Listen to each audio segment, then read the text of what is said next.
গ্রিনল্যান্ডকে উত্তর আমেরিকা ও ইউরোপের সংযোগকারী গুরুত্বপূর্ণ দ্বীপ হিসেবে দেখছেন মার্কিন প্রেসিডেন্ট ডোনাল্ড ট্রাম্প। তিনি বলেছেন, গ্রিনল্যান্ডের জনগণ যুক্তরাষ্ট্রের সঙ্গে থাকতে চায় এবং এটি তাদেরই হওয়া উচিত। ডেনমার্কের প্রধানমন্ত্রী মেট ফ্রেডরিকসেন দ্বীপটি বিক্রির সম্ভাবনা সরাসরি নাকচ করেছেন। 2019 সালেও ট্রাম্প দ্বীপটি কেনার প্রস্তাব দিয়েছিলেন এবং নিরাপত্তার কারণ দেখিয়েছিলেন।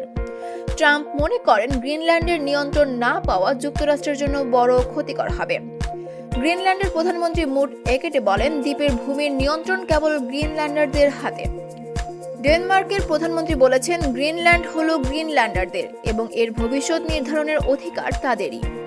গ্রিনল্যান্ডে বিরল খনিজ ও প্রাকৃতিক সম্পদের প্রতি সাম্প্রতিক বছরগুলোতে আন্তর্জাতিক আগ্রহ বেড়েছে। যদিও দ্বীপটি ডেনমার্কের অংশ, তবে এটি বিস্তৃত স্বায়ত্তশাসন উপভোগ করে এবং স্বাধীনতার সম্ভাবনাও রয়েছে। স্থানীয় জনগণ ট্রাম্পের দাবির বিপক্ষে অবস্থান নিয়েছে এবং দ্বীপটি গ্রিনল্যান্ডারদেরই থাকার পক্ষে জোর দিয়েছে।